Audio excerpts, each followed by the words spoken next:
But your soul is a very sticky situation, especially when things in our life have happened that we choose to not deal with, or we choose to not face, or we choose to ignore, because we're either scared of what we may find or you know, we just want to get over it and just want to move on and not handle it, not deal with it, not talk about it, not write it out, not get it out.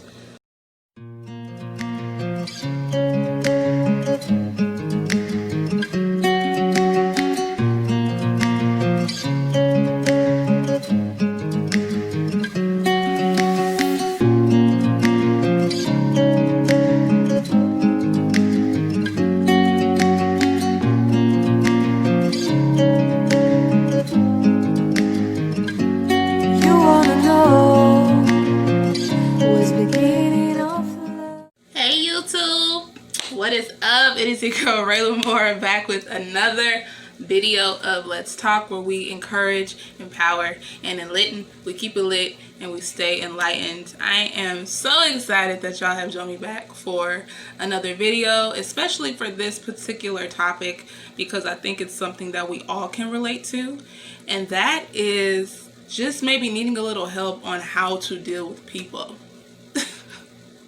That is an art. And in this video, we'll also be discussing some of the root causes in regards to why we experience people the way we do, the root causes of people as to why they treat people the way that they do, and coming from a place of maybe anger or resentment based on how we were treated, and kind of learning how to get more to a place of compassion for that person, whether it be a stranger, whether it be a parent. You know, it doesn't discriminate against anyone. So, and I definitely have learned that in this process, and I hope that what's said today will help you maybe start to try to practice this in your own lives and in your own families and in your own circles. So in my own personal experience, I have had to deal with people, both family and friends and otherwise, who I didn't really understand why they were the way that they were.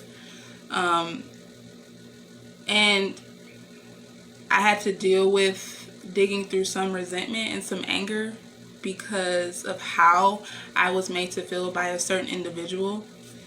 And as I'm getting older and coming into adulthood myself, I'm learning that we all have root causes.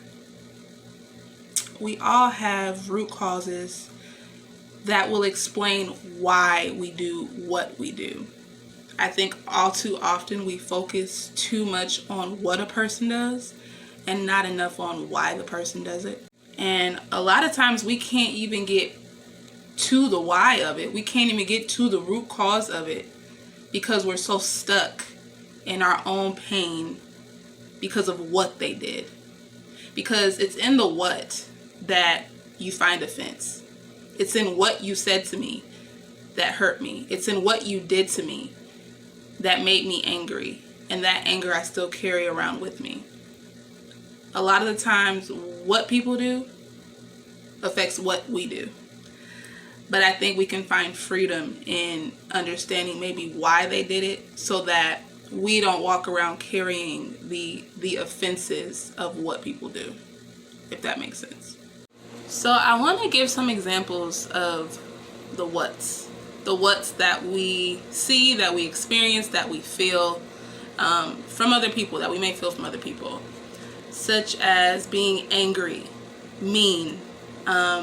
Maybe you're close with someone or have a relationship with someone who has addictive behaviors like excessive drinking, smoking, some sort of substance abuse, right? Or maybe you have encountered someone who is disconnected. You know, maybe you have a mother, father, uncle, aunt, grandmother who is disconnected, closed. You can't really get in. You can only go so far with that person.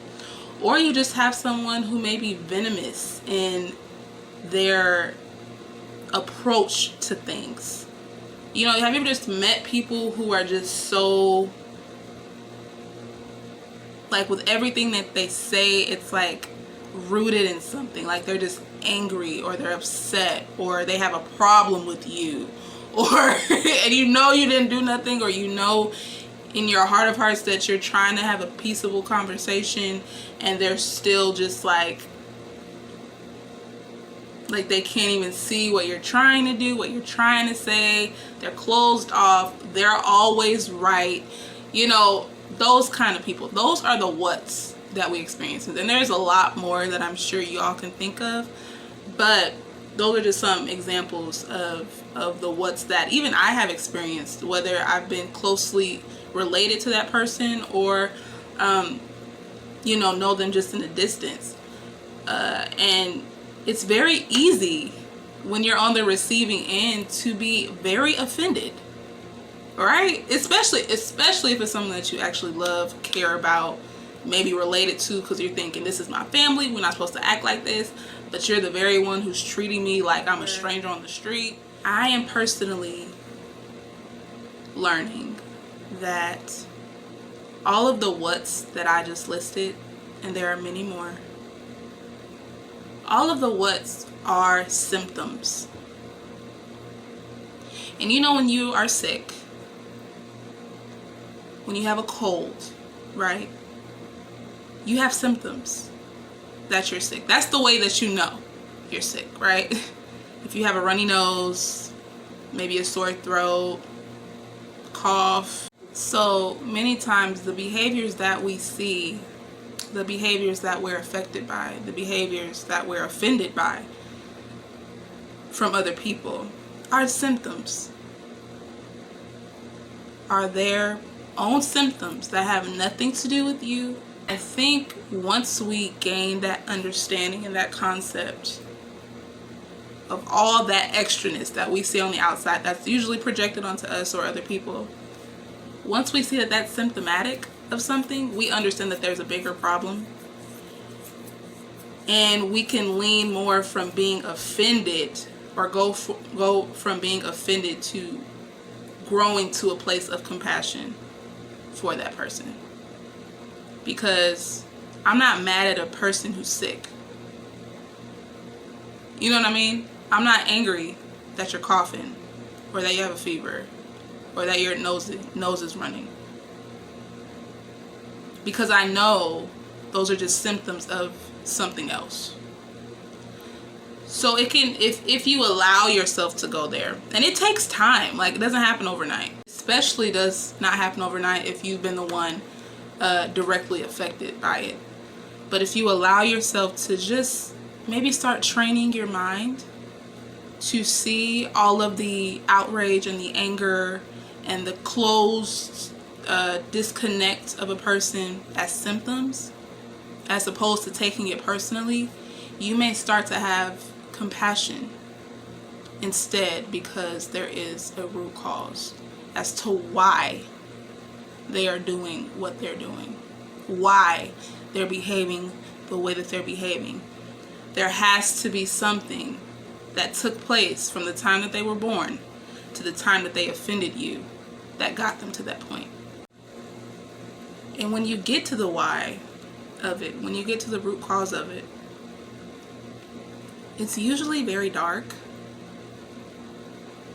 lonely. Maybe they experience the same treatment that they're giving off to you. Maybe they experience something in their life that birthed and festered in anger that they haven't let go of. And I would categorize these as soul diseases. Soul diseases. Soul dis-ease. We're made in 3 dimensions. And I don't know if I've mentioned this in other videos, but I will talk a little bit about it now. We're made in 3 dimensions.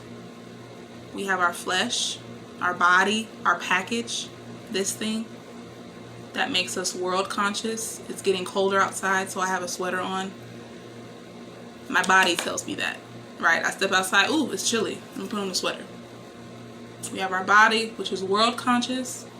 We have our soul, which is self-conscious. And we have our spirit, which is God-conscious. But let's go back to the soul. Now, the soul is really, really important because it is our tape recorder. It remembers everything that we've ever endured, everything that we've ever been through in our lives. It remembers what it felt like when you were done wrong in a friendship or in a relationship. And it carries that often. That same hurt, that same abandonment, whatever the feeling was, it often carries it and follows you. Sometimes for the better, because sometimes you need to remember, right? Sometimes we need to remember what we've been through so we don't go there again. But it can also build walls. How you treat the next person is predicated because of what the last person did, which isn't fair. But see how it can either go in your favor or against you? It can go both ways. But your soul is a very sticky situation, especially when things in our life have happened that we choose to not deal with. It comes out in some way, shape or form. Addictive behaviors, it can come out that way. I don't want to deal with the pain, so let me shoot up real quick. I don't want to have to think about that, so let me go have a drink. I don't want to think about that, but I'm so angry that now I'm bleeding on you. Now you're getting the wrath of everything in my soul realm that I did not deal with. I think, this message is kind of twofold, because on one hand, I think this information allows us to do a really good self-evaluation, for one, because we're not perfect either. Even if we have been offended by someone's what, we are just as imperfect. And we have also things that maybe we have not dealt with. So it gives us the opportunity to do a self-check, but it also gives us the opportunity to have compassion and understanding for why someone else has treated us the way that they've treated us, or why someone's behavior is the way that it is. And the unfortunate part about it is sometimes you don't get the why. You don't get the story. You don't get the why do you behave that way. You don't get those answers.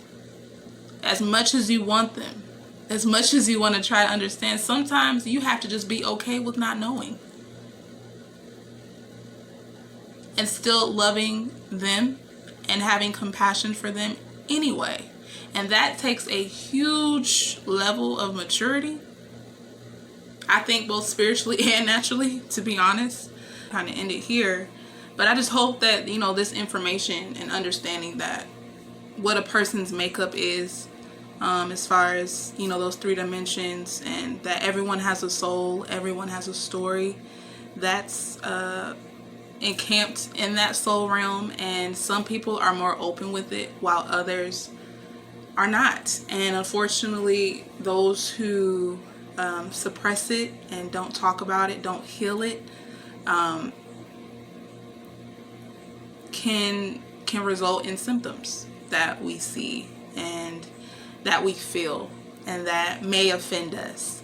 But if you have a better understanding, again, of that person holistically, taking the role off of them and just looking at them as a man, as a woman who's been hurt, who's been injured, and who may not know anything else but to act the way that they do or react the way that they do. Doesn't excuse it, but I think to keep us and save us, to save the one on the receiving end from operating in anger and in hatred and in resentment towards someone else for their stuff, it frees that person. It frees you from having to let that person's issue, that person's undealt with stuff become your stuff. So I love you guys. Please comment on other subjects you would like to talk about. These are pre-recorded, but of course as they post, I'll be keeping track of maybe things that y'all have to say in the comment section, and moving forward we'll make videos based on those things. So I love you guys. I pray that this video helps y'all have a new perspective on the what versus the why, the symptoms versus the root causes, and moving forward helps you in your own circle, in your own family, as it's done for me. Please don't forget to like, comment, and subscribe to this channel at Rayla Moore. Share if you feel led. I will see y'all next time, and stay tuned for the prayer. Encouraged, stay empowered, and stay enlightened, y'all. Stay enlightened, stay lit, but stay enlightened up here and in here. Bye, y'all. Lord, I thank you for this day, and I thank you for this Let's Talk video, oh God. And most importantly, I thank you for everyone who was able to hear this information, everyone under the sound of my voice who joined and tuned in, oh Lord. And I just pray that you would help us to see the symptoms and to understand that there is always a root in every symptom that we may see, whether it be in our family, our friends, and strangers, people we may not even know. But help us to gain that understanding that there's always a root cause in everything, that everyone has a story, and that unfortunately in those stories it causes people to bleed on others, even those that they may love. And so, Lord, I pray that you would just give us the wisdom, give us the understanding to know the difference, oh God, and to help us to not bleed on others if we are experiencing pain or anger or frustration. Oh God, help those who have been victims of soul diseases of others to not walk in a place of bitterness and anger and resentment, oh God. Clear that from them right now in the name of Jesus, but help them to operate in a place of love and compassion and peace that surpasses all of their understanding. And Lord, I just thank you overall for the wisdom that you have given us. And I love you. I give you all honor and all praise. In Jesus' mighty name, amen.